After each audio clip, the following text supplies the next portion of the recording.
Professor, nós temos uma breaking news aqui. O governo Donald Trump informou que condena a decisão do ministro Alexandre de Moraes, do STF, que determinou a prisão domiciliar do ex-presidente Jair Bolsonaro e que responsabilizará aqueles que ajudarem condutas sancionadas do magistrado. O posicionamento foi feito por meio de post no X, na página do Escritório para o Hemisfério Ocidental do Departamento de Estado, que trata de diplomacia americana. Aspas para a mensagem. O ministro Moraes, agora sancionado pelos Estados Unidos como violador de direitos humanos, continua usando as instituições brasileiras para silenciar a oposição e ameaçar a democracia. Impor ainda mais restrições à capacidade de Jair Bolsonaro se defender publicamente não é um serviço público. Deixem Bolsonaro falar, diz a mensagem. Os Estados Unidos condenam a ordem de Moraes, que impõe prisão domiciliar a Bolsonaro, e responsabilizarão todos aqueles que auxiliarem ou colaborarem com condutas sancionadas. Continua o texto. Professor, a gente está diante de uma guerra diplomática. O STF impõe, através de Moraes, prisão domiciliar a Bolsonaro por um descumprimento de medidas cautelares de forma vergonhosa.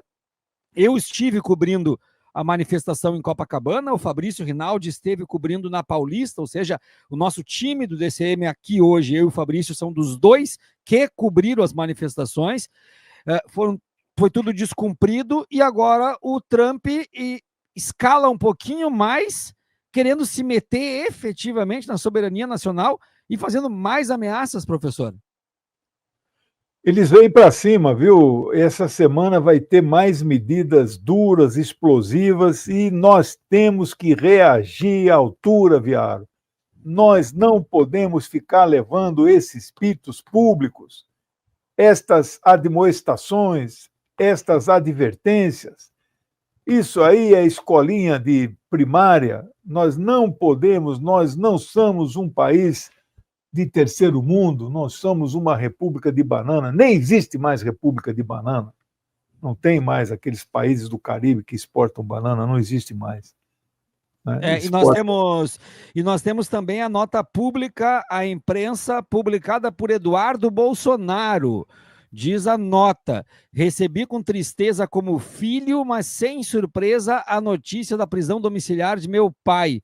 Desde que traçamos nossos planos para a restauração das liberdades no Brasil, sempre tivemos uma certeza: Alexandre de Moraes é um psicopata descontrolado que jamais hesitaria em dobrar a aposta. Após ser sancionado como violador de direitos humanos que é, no dia seguinte a uma multidão tomar as ruas do Brasil contra ele, e no mesmo dia em que novas denúncias da Vaza Toga expuseram a podridão do seu gabinete, ele reagiu da única forma que conhece, dobrando a aposta em uma cortina de fumaça autoritária.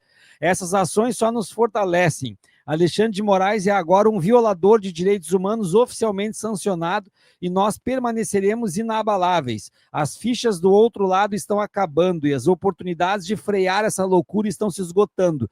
Que o sistema entenda isso antes que seja tarde demais. Deus abençoe o Brasil, Deus abençoe a América. Eduardo Bolsonaro, deputado federal em exílio, filho do ex-presidente Jair Bolsonaro, assina a nota, professor.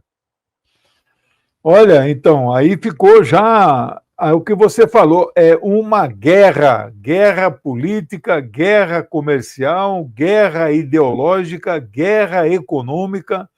Então, nós temos que nos preparar. Eles têm os meios de comunicação de massa, parte destes meios podem vir para o nosso lado. Você viu semana passada o editorial da Folha do Estado, defendendo aí a punição dura para o Eduardo Bolsonaro, a sua cassação, mas não sabemos até onde que o posicionamento desses dois jornalões da burguesia, eles vão se manter nesta linha coerente, né? Mas é possível que se mantenha. Eu não sei o Globo como está se posicionando, como se posicionou semana passada, não vi o editorial deles, mas nós temos que fazer um esforço para ganhar estes jornais, para ficar do lado, não do lado do Lula, do lado da nação, não contra a América, contra o governo que ocupa os Estados Unidos neste momento. Não nada contra o povo dos Estados Unidos, nem contra o país em si, mas contra é um governo de turno, é um governo que não representa a totalidade, representa metade do povo dos Estados Unidos, não é? Quiçá fosse a Kamala que tivesse vencido, talvez nada disso estivesse acontecendo nesse momento, provavelmente não, eles não estariam comprando briga com todos os países do mundo, impondo taxação, provavelmente não, né? Eles são capitalistas também, mas talvez não tivessem taxando 192 países do mundo, né? Briga com todo o planeta, né? Ele está chamando a guerra contra todo mundo. Agora, essa proteção à família fascista, aí então o interesse é essa criação desta corrente internacional, não é? Que é essa internacional fascista. Aí ele defende... Perdão me interromper, que hoje o Eduardo Bolsonaro começou de forma mais incisiva a articulação na Europa com essa internacional fascista para estender as sanções dos Estados Unidos para a Europa, para que a Europa tome medidas parecidas. E a Carla Zambelli entrou com um pedido de defesa utilizando a lei Magnitsky para impedir a extradição dela. Isso. Então, você veja uma pessoa como a Marine Le Pen, ela não se articula com essa direita, extrema direita fascista, né? Que até onde eu tenho informação, ela procura se diferenciar, né? Tem aquele grupo do Chega lá em Portugal, eles se articulam, né? Então, são grupos distintos, né? Então, que é o fascismo mais puro, né? O fascismo da extrema-direita, e tem aí uma chamada direita mais lúcida, uma direita dita não golpista ou direita democrática. Eu me lembro bem aí o exemplo que eu pego sempre, né, o Cláudio Lembo, né, ele já morreu, ele foi vice-governador de São Paulo, lembra dele, né? Ele tinha aquelas sobrancelhas grandes, né? O Cláudio Lembo, quando deram o golpe na presidente Dilma, ele saiu em defesa da presidente Dilma. Ele falou, não, isso não pode ser feito, isso aí é golpe, eu não concordo. Então, são setores... Tem setores no PSDB, por exemplo, em 2022 votaram no presidente Lula, né? Muitos setores aí que... o Bresser Pereira, Luiz Carlos Bresser Pereira, ele era do PSDB, né? Então hoje ele é um cara mais progressista, né? Assim, de centro para centro-esquerda. Então tem alguns setores aí da direita mais ilustrada, é um pessoal que não concorda com esse posicionamento fascistizante, né? Golpista, porque esse Eduardo, Flávio, Carlos, né? Os três são da mesma escola, né? Do pai, que é essa escola mais fascista mesmo, da tortura, não é? Da homofobia, não é? Do anticomunismo. É um cara como Quércia, por exemplo, né? Você talvez não conheça, não lembra. Acho que lembra, né? Você não é tão... Claro que lembro. Claro você que lembra, lembro. né? Você não é tão jovem assim, né? Eu tenho então, 49, professor. Recém-completado. O Quércia, dentro do MDB, era o que garantia a legenda para os comunistas do PCB e do PCdoB.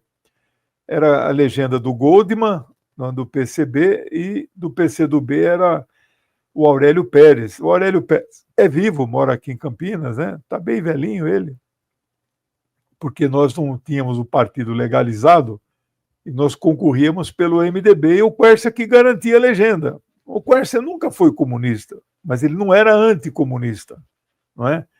Não ser comunista é uma coisa, ser anticomunista é outra completamente diferente, né?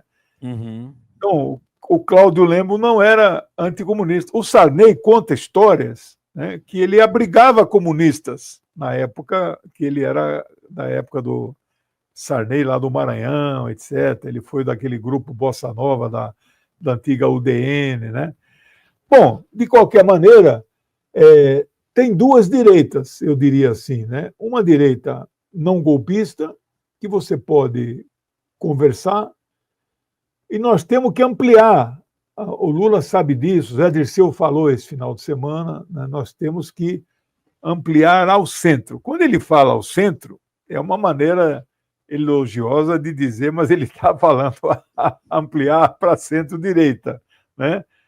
O que é a centro-direita? É difícil achar a centro-direita no Brasil. A centro-direita no Brasil é o MDB. O MDB está cooptado pela direita, né? Mas ele pode se reciclar, ele pode vir para cá.